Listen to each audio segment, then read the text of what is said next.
ఈరోజు 39 పాయింట్స్ చెప్తున్నాను. యేసు ప్రభువారు ఈప్ మీద ఎన్ని దెబ్బలు తిన్నారు, ఎన్ని స్ట్రైప్స్ తిన్నారు, ఎవరికైనా ఐడియా ఉందా? ద్వితీయోపదేశ కాండము 25:3. 40 దెబ్బలు కొట్టించవచ్చును, అంటే ఎవరికైనా శిక్ష అనమాట. అంతకు మించకూడదు, వీటికంటే విస్తారమైన దెబ్బలు కొట్టించిన ఎడల నీ సహోదరుడు నీ దృష్టికి నీచుడిగా కనబడనేమో. అంటే ధర్మశాస్త్ర ప్రకారము ఎన్ని దెబ్బలు మించకూడదు వీటి మీద? 40 దెబ్బలు మించకూడదంట.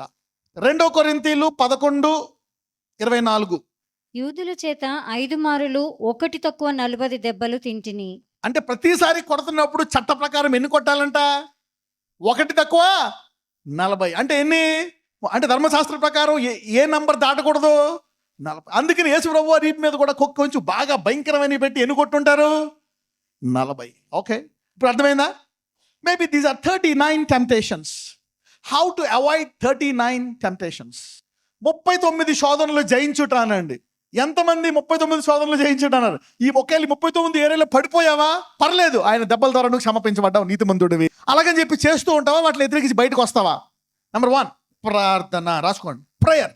How to avoid 39 temptation. Number 1, you pray by avoiding temptation. You know that. This is common thing. Every believer knows it.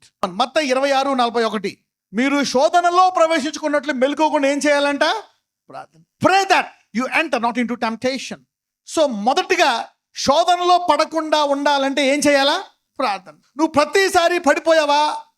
ఏం చేయలేదు? ప్రార్థన. ప్రార్థన చేసినా పడిపోయావా? ఇక చూద్దాం. Sometimes you may fall because you don't pray. But sometimes you may pray and also fall. Let's see that. Why? Let's cover that temptation as well. లూకా సువార్త 22:46. మీరెందుకు నిద్రించుచున్నారు? శోధనలో ప్రవేశించకుండానట్లు లేచి ప్రార్థన చేయడని వారితో ప్రార్థన చేయి. ఈ రోజు నుంచి అనేకులు ప్రార్థించి శోధన నుంచి తప్పించుకొనుగాక. చూడండి, సదనంగా రేపు చేద్దాం, 6 రోజులు తప్పించుకుంటాం, 15 రోజుల తర్వాత పెద్ద శోధన వచ్చేస్తుంది. నాయనా తప్పించు. If you pray, you will avoid the temptation. And you will not fall into that. Okay? లూకా 21:36. కాబట్టి మీరు జరగబో వీటినెల్లను తప్పించుకొని మనుష్య కుమారుని ఎదుట నిలువబడుటకు శక్తి గలవారగునట్లు ఎల్లప్పుడూ ప్రార్థన చేయుచు మెలకువగా ఉండడం. అంటే రాబోవు కష్టాలు, ఉగ్రతలు, అవునా, కరువులు వస్తాయి, తుఫాన్లు వస్తాయి, ఈ అన్నిటిని తప్పించుకోవడానికి ఏం చేయమన్నాడు దేవుడు? The Bible says that pray that you escape all these things whatsoever the world is scared of. If you want to escape that, pray. Divorce, పిల్లలు, అది ఇది ఇవన్నీ వచ్చేస్తాయేమో, పక్కన చెప్పు. అన్ని తప్పించుకోవడానికి ప్రార్థన చేయనండి. నెంబర్ 2, ఎప్పుడు పడిపోతాము ప్రార్థన చేయకపోతే? we fall when we don't pray. we fall. ఎప్పుడు పడతామో తెలుసా?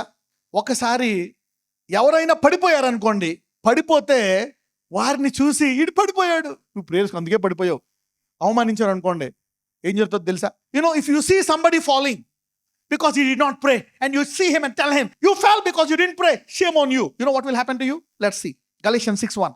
సహోదరులారా, ఒకడు ఏ తప్పిదములోనైనను చిక్కుకున్న ఎడల ఆత్మ సంబంధులైన మీలో ప్రతివాడు తానును శోధింపబడుదునేమో అని తన విషయమై చూచుకొనుచు సాత్వికమైన మనసుతో. అండర్లైన్ చేసుకోండి, సాత్వికమైన మనసు. Underline that. సాత్వికమైన మనస్సుతో చదవమ్మా.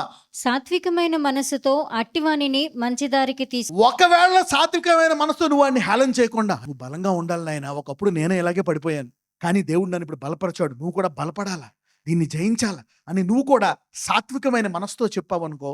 చూడండి, సహోదరులారా, ఒకడు ఏ తప్పిదంలో చిక్కుని ఎడల ఆత్మ సంబంధులైన మీరు ప్రతివాడు తానును శోధింపబడునేమో.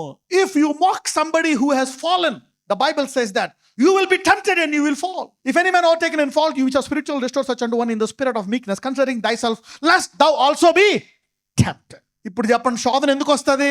ఇతరులు పడిపోయినప్పుడు లోపల నవ్వుకుంటే ఏమవుతుంది? నువ్వు కూడా శోధన. రెండవది శోధన ఎలా తప్పించుకోవచ్చు?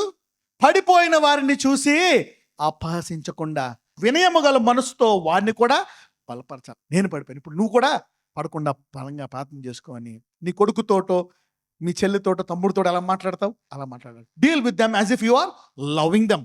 అవతల వాడిని సాత్వికమైన మనస్సుతో అతనితోటి నువ్వు డీల్ చేయకపోతే నీకేమొస్తుంది? మొదటిది ఎప్పుడు వస్తుంది శోధన? ఏమి లేక. రెండవది పడిపోయిన వాడిని సాత్వికమైన మనస్సుతో డీల్ చేయకపోతే ఏమొస్తుంది? నీకు కూడా శోధన. Number 3, if you don't do the best. ఎందుకంటే దేవుడు మనందరిలో కల్లా యావరేజ్ ఆత్మను పెట్టాడా? తనకు కలిగినటువంటి బెస్ట్ ఆత్మను పెట్టాడా, లో క్లాస్ ఆత్మను పెట్టాడా, హై క్లాస్ పరిశుద్ధాత్మను పెట్టాడా, గొప్ప కార్యములు చేసే పరిశుద్ధాత్మను పెట్టాడా, చిన్న చిన్న కార్యాలు చేసి ఓడిపోయే కార్యాలు చేసే పరిశుద్ధాత్మను పెట్టాడా?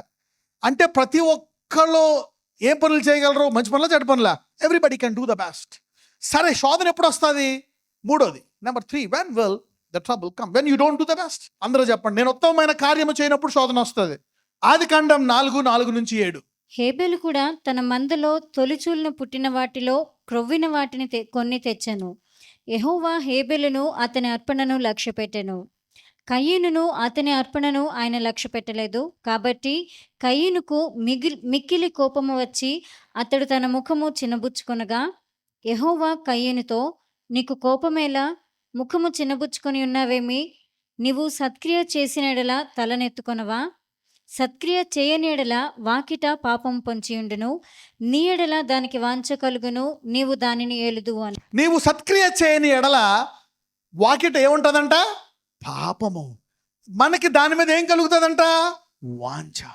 అంటే నువ్వెంత ప్రార్థనాపరుడమైనా, ఉపవాసం చేయడమైనా, ఒక చోట సత్క్రియ కనుక చేయాల్సింది నువ్వు చేయకపోతే ఆటోమేటిక్గా నీకేం కలుగుతుంది? వాంఛ కలిగి పడిపోతుంది.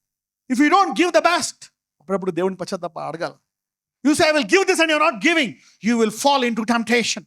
Give the best. A spirit of jealous attacked him. అంటే చూసిన వాళ్ళు అసూయ పడతారు అనమాట. నువ్వు మంచిది చేయకపోతే నీ మీద ఏం పడుతుంది? అసూయ. To avoid temptation, do the best. ఇదేంటో తెలుసా? These are words of wisdom. పైన రాసుకోండి, జ్ఞానవాక్యములు. 4వది ఏంటంటే కొన్ని మామూలుగా పోవు. అప్పుడు యేసుప్రభు వారు ఏం చెప్తారు? ఇవి ఎలా పోతాయి ఏం చెప్పారు? ఫాస్టింగ్. కొన్ని మామూలు ప్రార్థన ద్వారా పోవట్లేదా? It's good when you are a kid, you can pray those prayers. But when you fasting, this kind, అంటే ఈ కొండ, this is a different, this is a mountain, it remains there. అది కదలదు, ఇది కొండ, కానీ ఇది తరాల నుంచి ఇదే ఉంది, భూమి పుట్టినప్పటి నుంచి ఉంది, ఇదంతే. అది కూడా కదులుతుంది అంట. దేని ద్వారా?